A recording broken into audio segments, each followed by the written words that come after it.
Hello, friends. Thank you for joining me. Hello, welcome back, or welcome if you're new here.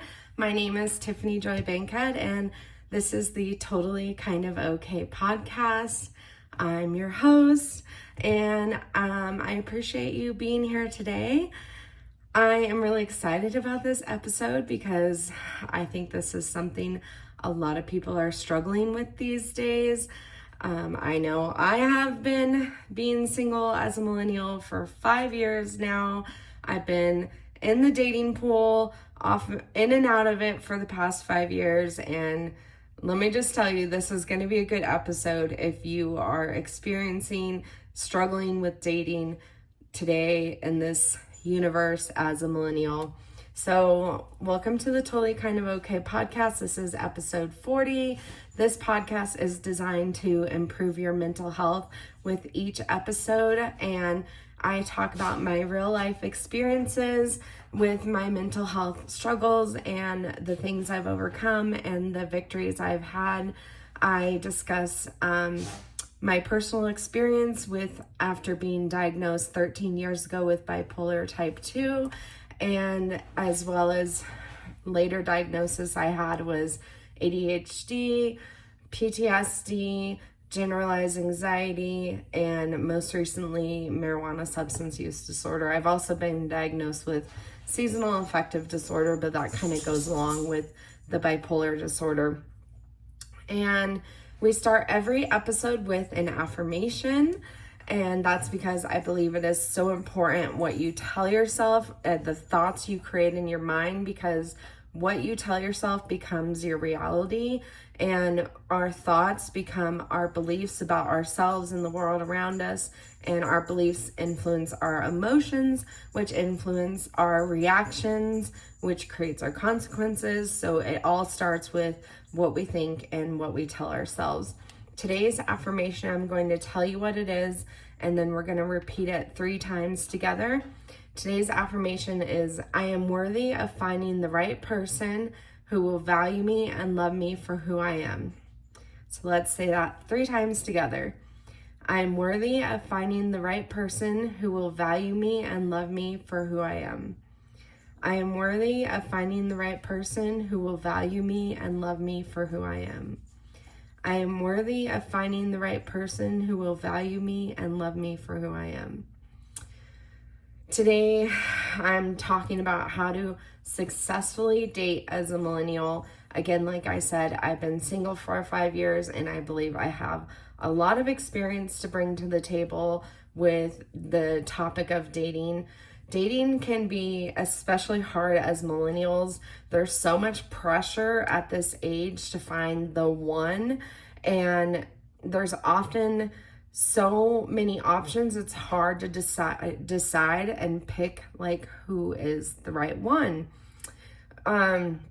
Dating as a millennial can be complex and multifaceted, influenced by technology, changing social norms, and it can also be a center of personal growth and individuality. Millennials are between the ages of 29 to 44, in case you were unsure if you're a millennial or not.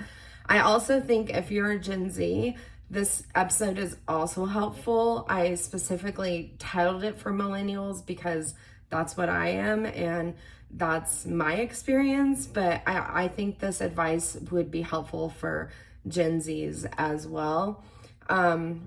This is the time in our lives. So the difference I want to make between whether or not this is for Gen Z is that when you're age 29 to 44, that's typically when people think you should have found the person you're going to be with the rest of your life. You need to settle down, you need to get married, you need to have kids, all those expectations for this age range, versus if you're a Gen Z, you might not have, because you're in your 20s, early mid 20s, you might not have those same expectations from people around you like millennials do. So, but that doesn't mean you can't listen to this, because this is good dating advice in general.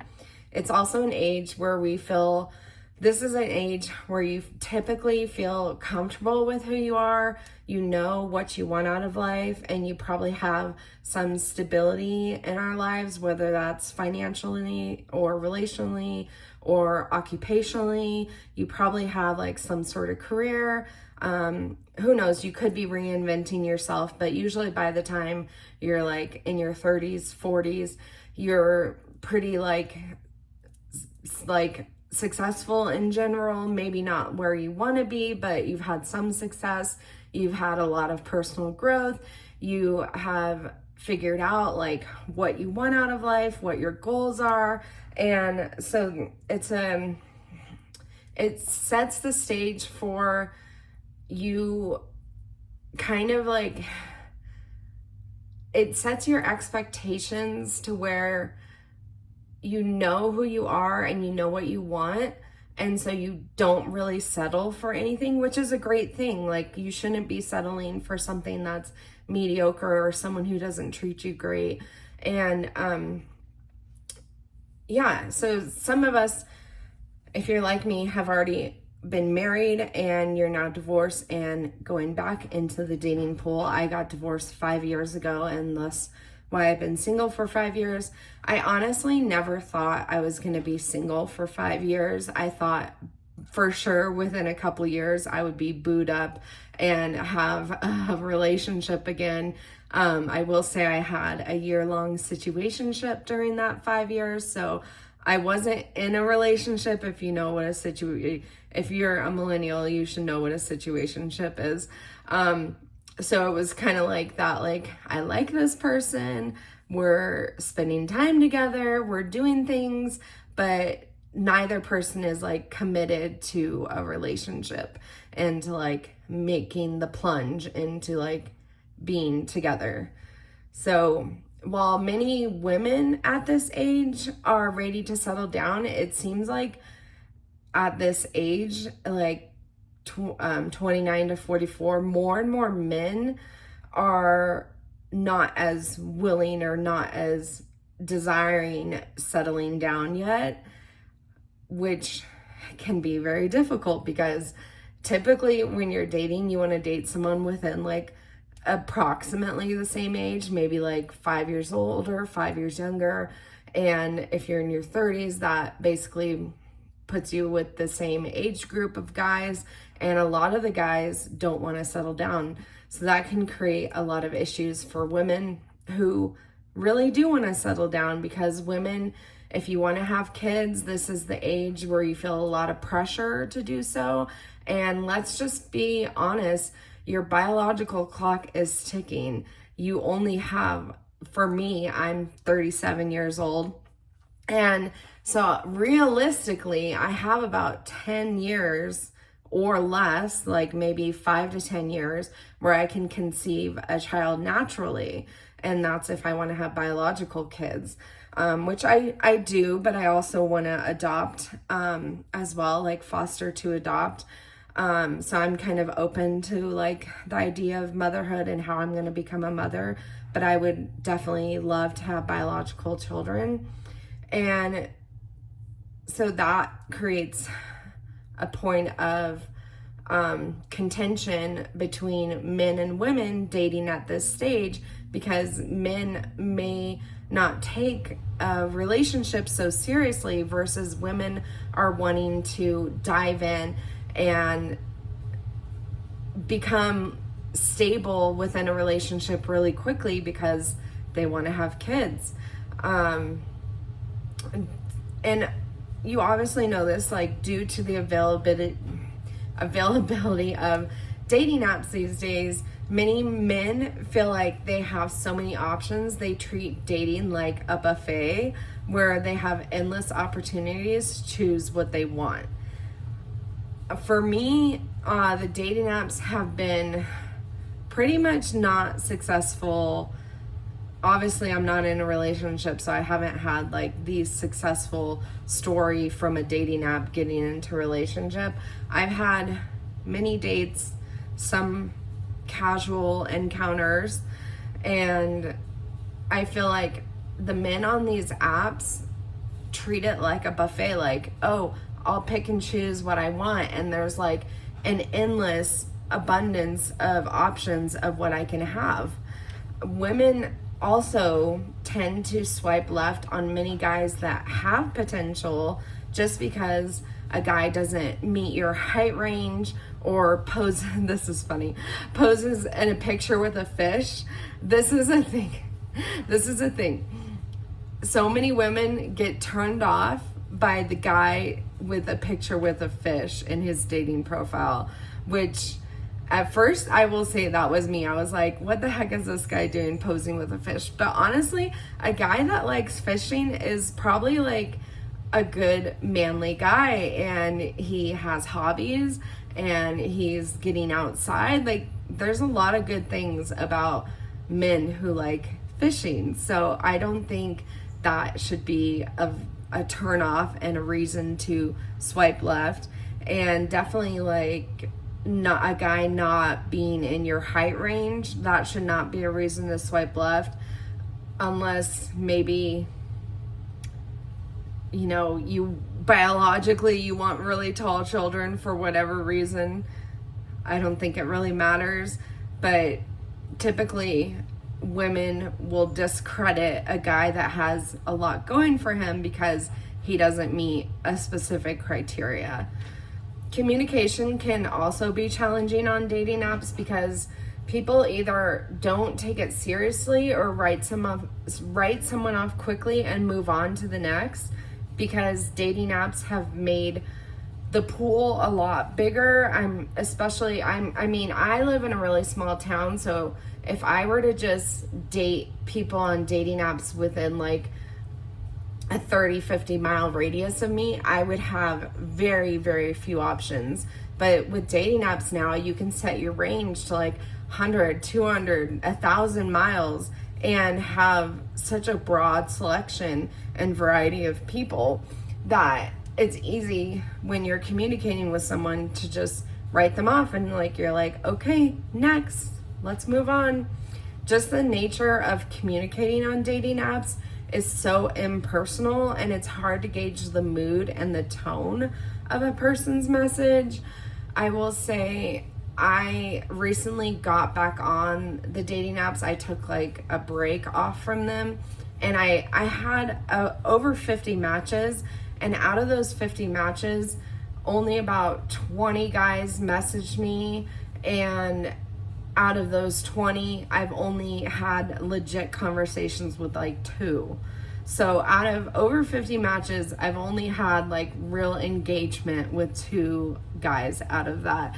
And I think it's just because it's so hard to communicate just by texting, and you don't get to see the person's facial expression. You don't get to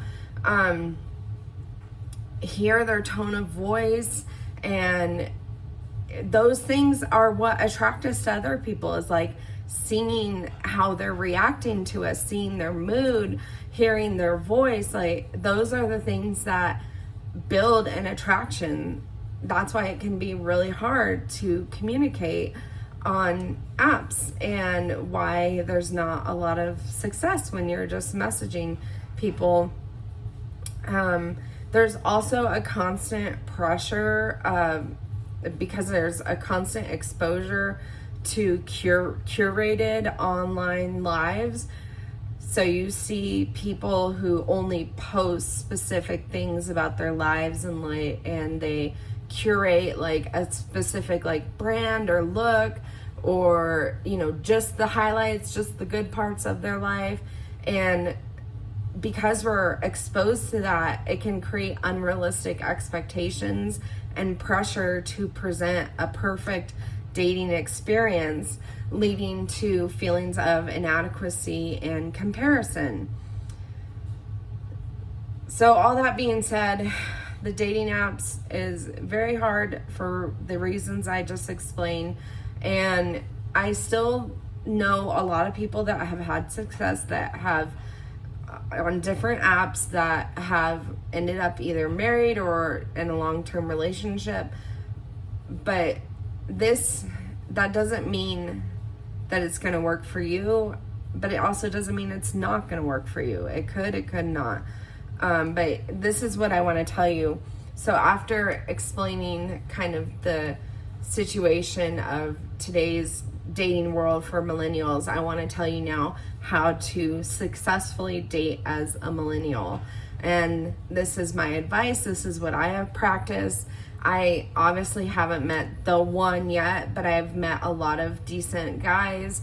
I've been on good dates. I just haven't, like, a couple of guys, were out of state, and I just haven't, like, things just haven't worked out for me. But because I've been doing this, my prospects of who I'm dating have been a lot better. Like, every guy that I've been on a date with recently has been so much better than any of my exes, except for one ex, which was my college sweetheart, which he was the best relationship I had. But after that, I had really bad relationships, and I had really low expectations because of the pressure of wanting to be in a relationship and the expectation of, like, having to settle down, that I settled for mediocre men.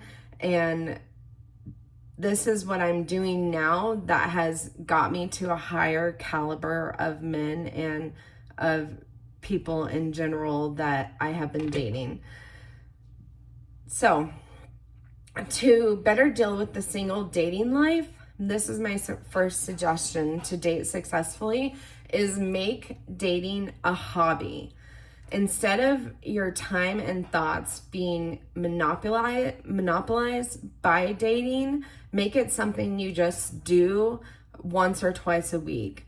So instead of having, like, the all-consuming thoughts around dating and, the pressure of, like, how many dates am I going to go on? How many matches am I going to get? Do I gotta, like, present myself in a certain way or live my life in a certain way that makes me more available to other people? Instead of that, treat it like a hobby. It's something that you just do occasionally. It's going to take the pressure off of being so consumed by dating. And don't spend every day on the dating apps. Choose a couple of days a week that you will check the dating apps. Now, I know this messes with the algorithm, and it hides your profile to more people when you're not on there every day swiping, but that's okay, because if you spend a couple days swiping on the apps, that's still going to give you opportunities to see people, and it's going to create more space in your brain for thinking about other things other than dating. So set a day of the week or 2 days of the week, and, like, a time that you spend scrolling on the dating apps and swiping, and try to limit yourself. Maybe you go on a couple more days and actually check your messages. What I do is, if you match with someone and you exchange a couple messages and you are interested in them, give them your phone number so you can text off the app. This is what I do. If I see a person's profile, I'm interested in them, and we match and we send a couple messages, I will almost immediately send them my phone number, because you can always block someone from your phone number. It doesn't really matter.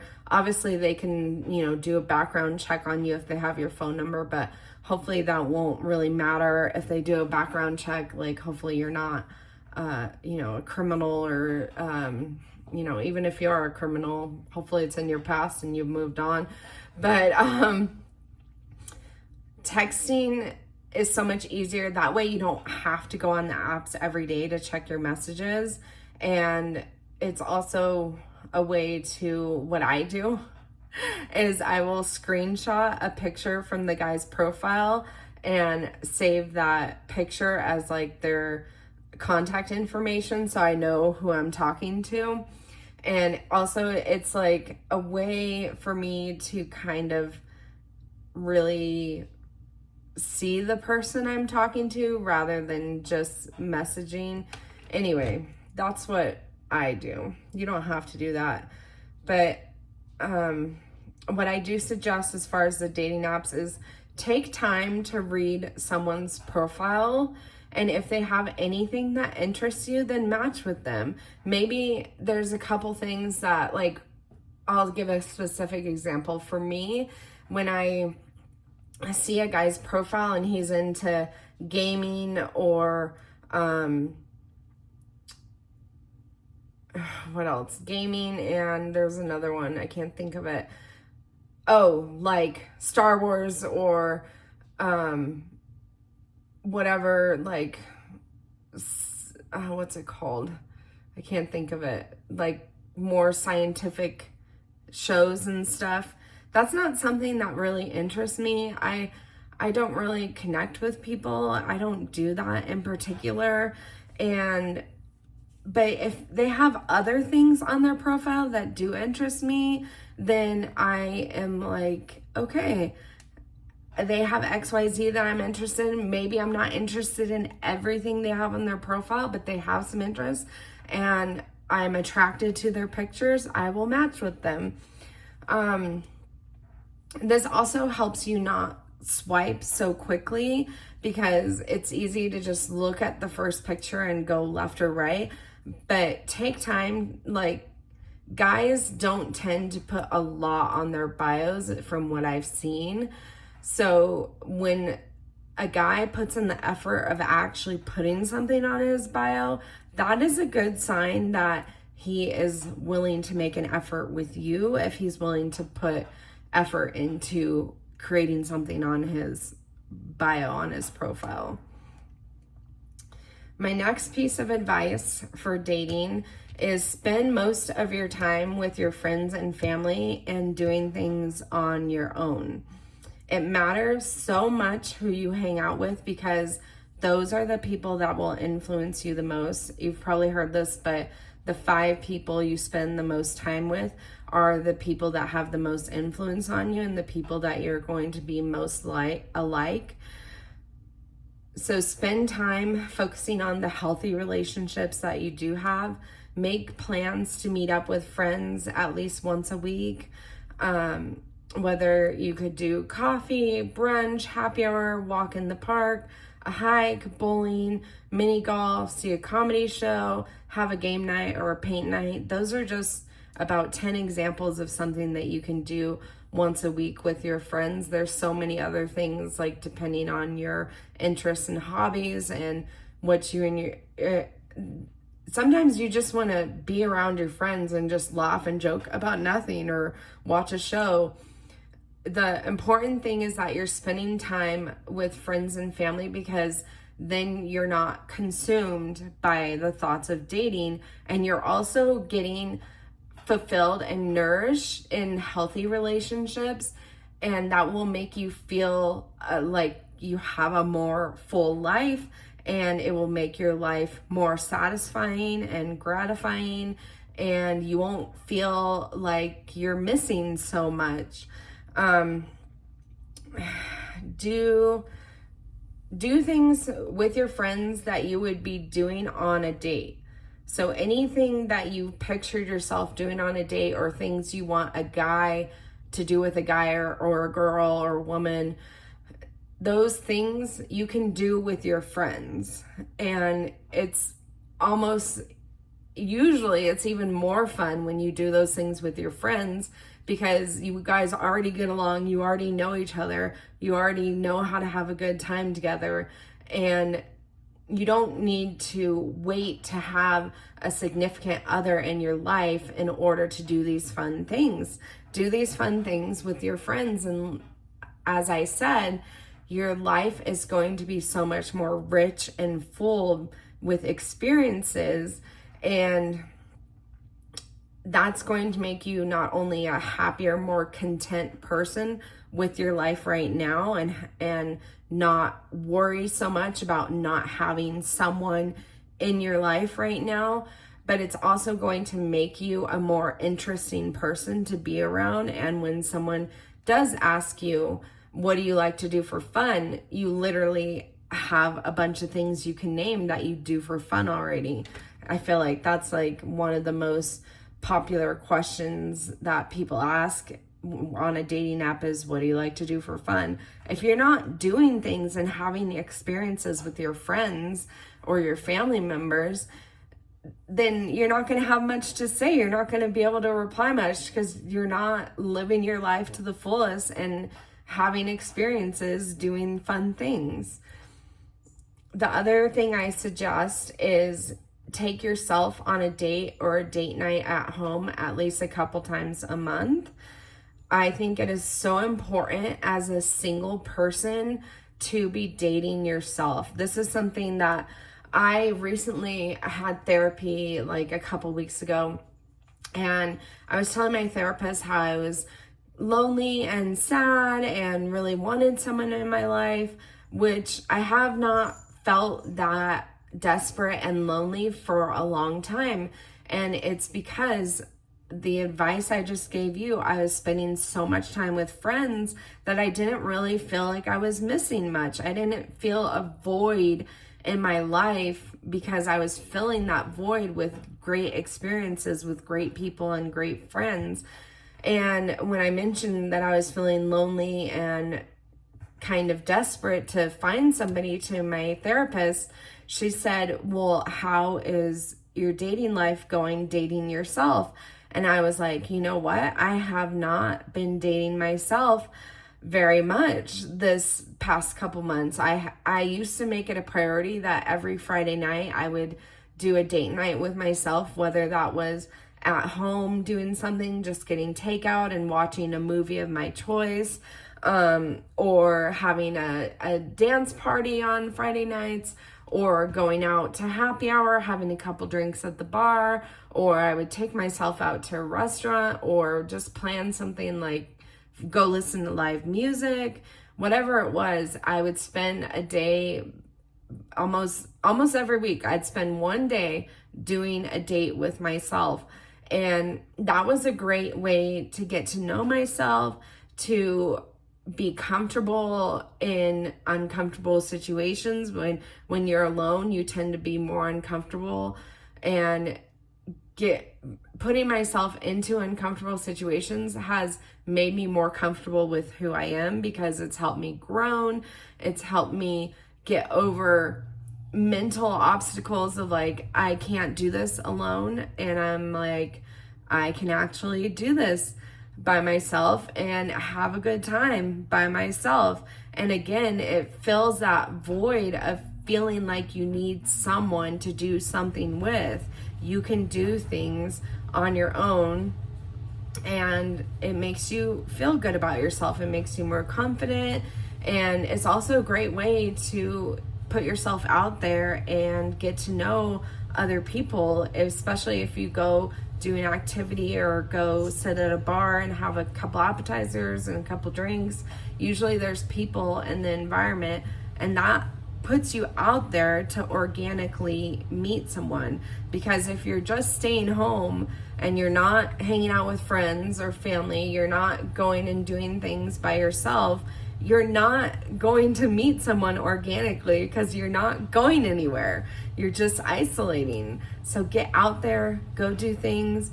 Pursuing growth and growing your relationships with friends and family and yourself is going to make you a healthier, happier, and more confident person. So start dating yourself and spend a lot of time with friends and family. My next suggestion for dating as a millennial is to start or build other hobbies. There are so many things you can do where you don't need a partner, and where you can develop healthy habits and relationships. Having hobbies will not only keep you busy and distract you from the pressure of dating, but also make you a more interesting person. It's a great way to meet new people if you take a class or go to an event or join a Facebook group with people with shared interests. Hobbies provide a break from your routine. They give you an outlet to express yourself and something to look forward to. So pick up a hobby, because it's going to, again, give you a way to spend your time to where you're not feeling lonely, you're feeling fulfilled because you're doing something that makes you feel good. Maybe it's something creative and you're expressing yourself creatively, which is great for your mental and emotional health, because you can really work through issues that you're feeling when you're expressing yourself. And hobbies also are a great way to unwind from a stressful day, to calm our minds, and therefore it can decrease anxiety. So hobbies are really good to have. Again, hobbies make you a more interesting person. When someone asks you, what do you like to do? And you actually have a couple hobbies that you can talk about, it makes you more interesting to talk to. So it makes you a better prospect for somebody else. It makes you more attractive to someone else when they see, oh wow, this person like already does XYZ and they seem really into it and they have so much to talk about. It makes you a more attractive person for someone else to date when you do have interests and hobbies. Also, hobbies can keep us in good physical health if it's an active, like outdoors or working out or some sort of exercise or classes that you're taking that are physical. It can keep you in good mental shape, and that will improve your body and your self-esteem. The other thing I suggest for dating is to start a side hustle, a blog, a podcast, or an Instagram account for your pet, or pursue higher education, or work on getting a promotion at your current job. Again, this goes along with being an interesting person that makes you more attractive to other people, but it also ties into keeping yourself busy so that you're not consumed just by thinking about dating, because the more you think about it and ruminate on it and have so much brain space taken up with the thought of dating, then you're not allowing yourself to pursue other things and find joy in your life aside from the need or the desire to meet someone. So starting a side hustle or a blog, or like for me, I started a podcast. You can also turn one of your hobbies into a side business. Like if you do crafts or digital products, you can sell them on Etsy or Amazon. Focusing on your growth will help you become a better person and give you more purpose in life, because as a single person, your whole purpose in life doesn't depend on you meeting someone else. Your purpose in life can be for you to be the best version of yourself and the most you can be in order to have a good life. And your purpose is not tied to being connected to someone else. Your purpose is for you as an individual to create an impact in the world, to have an effect on the community and the friends and family you have around yourself, to help others and to add something to society by being yourself and being a better version of a better version of yourself. It will also show you that there are more things to life than just dating and finding someone, because there's so much more to life than just having a partner. And by pursuing hobbies and wanting to build a side hustle or work on higher education or getting a promotion, it's going to expand your horizons and teach you that life is so much more. There's so much life to live, even if you are single and alone. I mean, if you do what I told you, spending time with family and friends, you're not going to feel alone.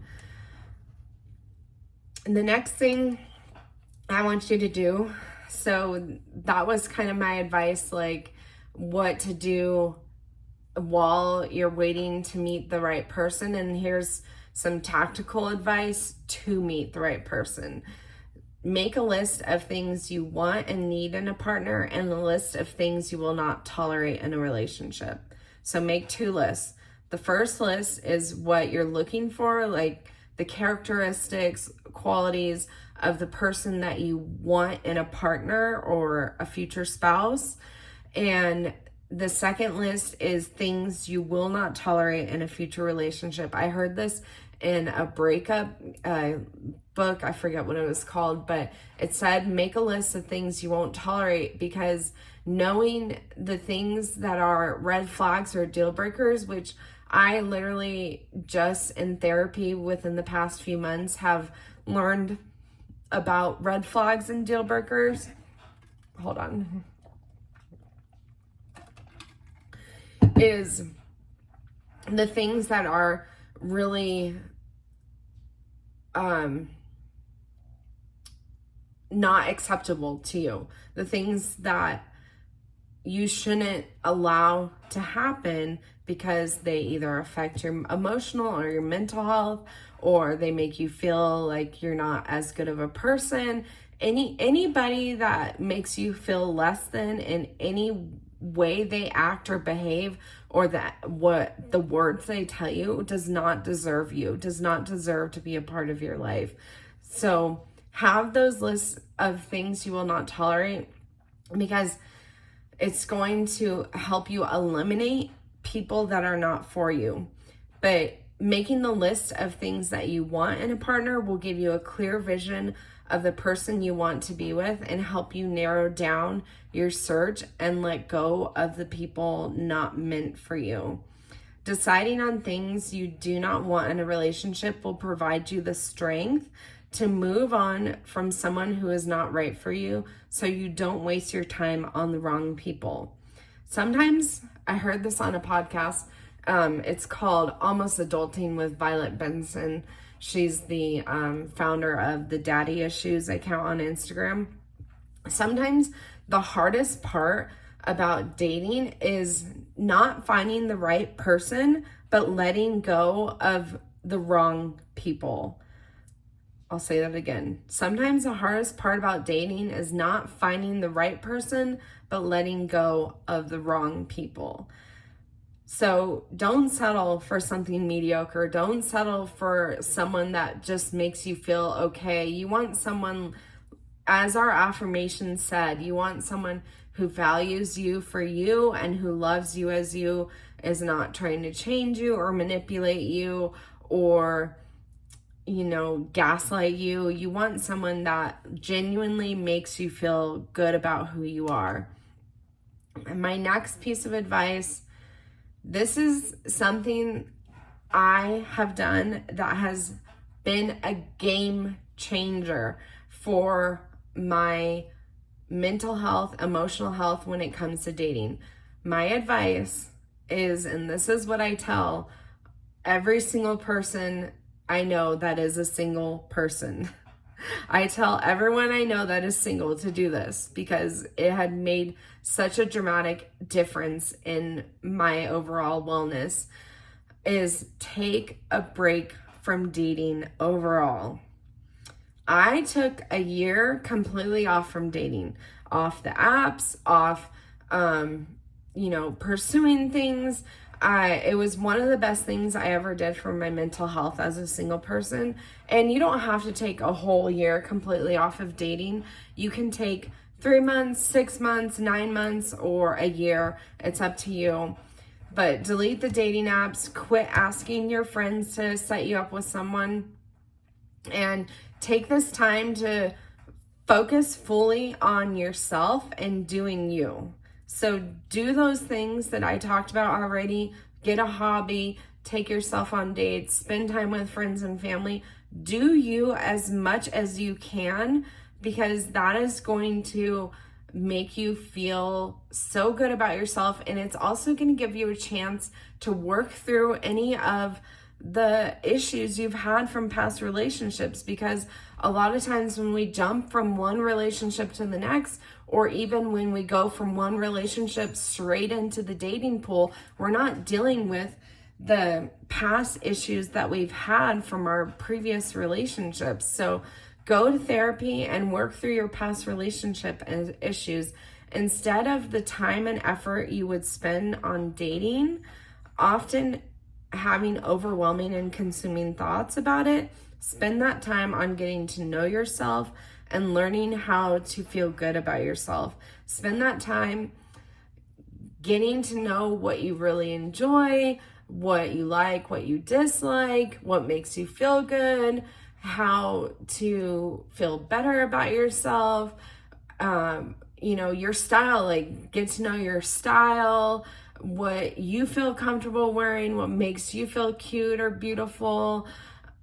Every aspect of yourself, you need to take the time to really get to know yourself so you feel comfortable with who you are. And that's going to make you a more competent and confident person when you do go back into the dating pool, which when you're more confident and competent in who you are, you're less likely going to settle for people that just aren't worth your time, people that don't make you feel good. So I will say, if during the time I took off of dating completely, I didn't close myself off to meeting someone organically.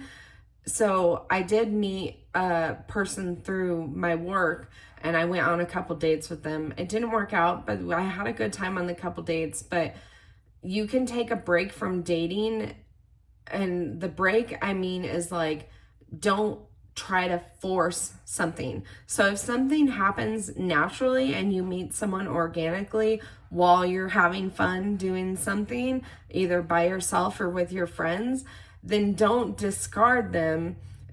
Get to know them. I would suggest you get to know them as friends first, and then, go on a few dates. And then if they interest you, look at your list and see, do they meet my criteria on my list of what I want in a relationship?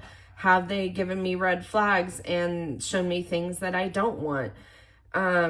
So get to know them first as friends. Often we meet someone, so while you're busy living your life, spending time with friends and family, dating yourself, pursuing hobbies, pursuing your goals, often when we're so busy doing those things and we're not looking for someone, then that is when we meet someone. So you probably already have heard this expression, you'll meet someone when you least expect it. When you don't have those expectations and you don't have the pressure of finding the one and going on dates all the time and trying to meet new people all the time. When you take that pressure off, is typically when you're not thinking about it, it just happens. Most relationships, just my personal experience is, most relationships have just happened naturally, not when I was actively looking to be with someone. So that's the advice I have for you today. I want to just let you know, if you're looking to improve your overall wellness and your mental and emotional and spiritual health, and you're not sure like where to start, or you've heard of like this concept of self-care and that you should be doing it on a daily basis, but you're not really sure what that looks like on a daily basis, or you're not sure where to start with your self-care, and you think maybe it's like lavish vacations or spa days or whatever you see on social media, I want to teach you that is a level of self-care, but that's not what like daily self-care looks like. So I want to teach you how to start implementing self-care in your daily life, and what the levels are of self-care, and how to identify what level you're at, how to get to the next level. And I also want to give you a plan to where you can customize your own daily self-care plan and program, so that way you can be doing self-care that will help you mentally, physically, emotionally, and spiritually. If you're interested in that, you can email me tiffbankhead gmail.com and just put self-care in the subject and just say, you want to subscribe, you want the information on the self-care course I'm coming out with. It's called Self-Care Confident and Connected Self-Care for the Soul, because it's really about improving your overall wellness through self-care. And that's going to be coming out in August. So I will be offering a short introductory price for the month of August and September. That's going to be 25% off. So if you want to get on the wait list, email me, tiffbankhead@gmail.com. This will also be in the show notes. And or you can go to my website, which is in the show notes, and you can sign up to be on my email list. When you do that, you'll get my free affirmation cards, which I created digital cards that have, I think, 8 affirmations each, and there's 5 different categories for mental health and emotional health for affirmations, and you get those for free when you go to my website and sign up for my email list. So let's say our affirmation one more time, and then we will wrap this up. Our affirmation again is, I am worthy of finding the right person who will value me and love me for who I am. Let's say that 3 times together. I am worthy of finding the right person who will value me and love me for who I am. I am worthy of finding the right person who will value me and love me for who I am. I am worthy of finding the right person who will value me and love me for who I am. And you are so worthy. I hope this was good advice for you. I hope you really take this to heart and really implement some of these things if you're a single person, because these have been the most helpful things that I've found dating as a millennial, dating in this modern age of technology and population and demographics and everything. That has been the most helpful for me to maintain my mental and emotional health and continue to look for the right person. And I know it's gonna happen for you.